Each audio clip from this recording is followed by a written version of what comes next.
शक। बहू क्या ढूंढ रही हो? सुबह से पूरा घर उलट पलट कर रख दिया है। कुछ नहीं माँ जी, क्या बताऊँ, मेरे कंगन नहीं मिल रहे। मैंने सब जगह देख लिए। मुझे तो काम वाली बाई पर शक है। नहीं नहीं बहू, ऐसा बिना देखे किसी पर इल्ज़ाम मत लगाओ। सुनीता बाई 20 वर्षों से हमारे घर का काम कर रही हैं। कभी ऐसी वैसी हरकत नहीं देखी। हो सकता है तुम कंगन कहीं रख कर भूल गई हो या मायके गई थी, वहाँ रह गए हो। नहीं माँ जी, मैंने माँ से पूछ लिया है। मैं तो अब सुनीता बाई की नामजद रिपोर्ट करूँगी। पुलिस सब उगलवा लेगी। सुबह सुनीता बाई काम पर आई तो बहू ने उससे कहा, तुमने मेरे कंगन चुराए हैं, सीधे तरीके से ला दो, नहीं तो मैं तुम्हारी पुलिस में रिपोर्ट करने जा रही हूँ। सुनीता बाई सन्न रह गई। मुंह से कुछ निकल नहीं रहा था। आंखों से आंसू गिर रहे थे। माँ जी, आप समझाओ बहू रानी को। ये क्या कह रही हैं? भाई साहब, हम गरीब ज़रूर हैं, लेकिन ऐसा वैसा कोई काम हम नहीं करते। ये चोरी चकारी करनी ही थी तो घर पर झाड़ू पोंछा नहीं कर रहे होते। आप भगवान के सामने मेरे बच्चों की कसम खिलवा लो, मेरी इज्जत पर कीचड़ मत उछालो। मेरे पास इसके अलावा कुछ है भी नहीं। बहू ने एक ना सुनी। पुलिस थाने में नामजद रिपोर्ट दर्ज करवा दी। सुनीता बाई के घर पुलिस आ गई। सारी बस्ती में तमाशा हो गया। पुलिस सुनीता बाई को थाने ले गई।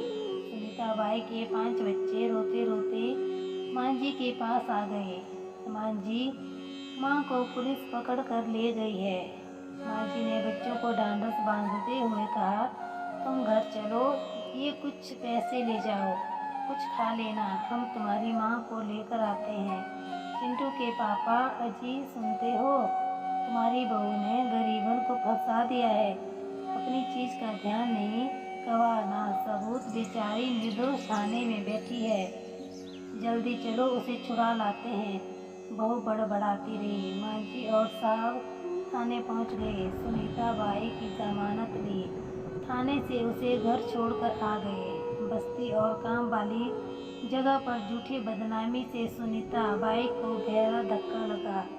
उसने सभी जगह काम करना जाना बंद कर दिया। लेकिन जीवन तो लंबा है, बिना काम के तो नहीं रह सकते। लेकिन ये काम तो मैं अब नहीं करूँगी। क्या करूँ? तभी बचपन की सहेली वैजयंती की याद आ गई। अरे वह भी तो सब्जी बेचने का काम करती है, कल उसी से मिलूंगी। अरे सुनीता बाई, आओ आओ, बड़े दिन में दिखी। हाँ बहन, क्या बताऊँ, तुमने तो सब सुन ही लिया होगा। खोटा नारियल होली में हमारी गरीबी ने हम पर चोरी का इल्ज़ाम भी लगवा लिया। अब झाड़ू बर्तन का काम मैंने सब जगह छोड़ दिया है। यह इसलिए तुम्हारे पास आई हूँ। क्या करूँ? चिंता मत कर बहन, देख मैं भी तो ठेले पर सब्जी बेचती हूँ, तू भी फल सब्जी बेचने का काम कर ले। पर बहन, मेरे पास तो पैसा भी नहीं। अरे चिंता मत कर, थोक व्यापारी उधारी में दे देते हैं। हाँ, ठेला किराए पर मिलता है, सो मैं इंतज़ाम कर लूँगी। तू तो बस हाँ बोल और काम करने तैयार हो जा। बहन, अंधा क्या जाने दो आंखें। आज तू नहीं होती तो मैं कहाँ जाती। सुनीता बाई ने काम शुरू कर दिया और कुछ दिनों में काम भी अच्छा चलने लगा। पहले से अच्छी स्थिति में आ गई। इधर सुनीता बाई के काम छोड़ते ही दूसरी बाई काम पर रख ली गई थी। दीपावली की सफाई चल रही थी। सभी सामान उलट पलट कर देखा जा रहा था। सो चने की दाल का डब्बा देते हुए बहू ने कहा, बाई, इस दाल में घुन लग गया है, तुम धो सुखा कर काम में ले लेना। इसे ले जाओ, डब्बा लेती आना। बाई दाल का डब्बा घर ले गई। सुखाने डाल रही थी सो देखा उसमें कंगन निकले। घबरा गई, उल्टे पांव घर लौट आई। अरे माँ जी, बहू रानी, जल्दी आ जाओ। क्या हो गया भाई, इतनी क्यों चिल्ला रही हो? अरे माँ जी, आप हम गरीबों को मरवाएंगी क्या? देखो, आपने जो दाल का डब्बा दिया था उसमें कंगन निकले। माँ जी एवं बहू रानी अवाक रह गई। उन्हें सुनीता बाई की करुण चेहरा दिख रहा था। बहू ने बाई को इनाम देना चाहा। बाई ने विनम्रता से मना कर दिया।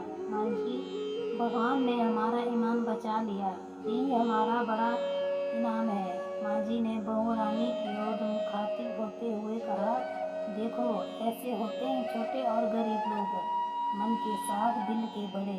वह मन ही मन बहुत शर्मिंदा हुई, इतने किए पर उसे बहुत पछतावा हो रहा था। सुनीता बाई से क्षमा मांगने सुनीता बाई के घर गई। बहू हाथ जोड़े सुनीता बाई से क्षमा याचना कर रही थी। सुनीता बाई की आंखों में खुशी के आंसू छलक पड़े थे। कहानी सुनने के लिए धन्यवाद। आशा करती हूँ आपको ये कहानी ज़रूर पसंद आई होगी।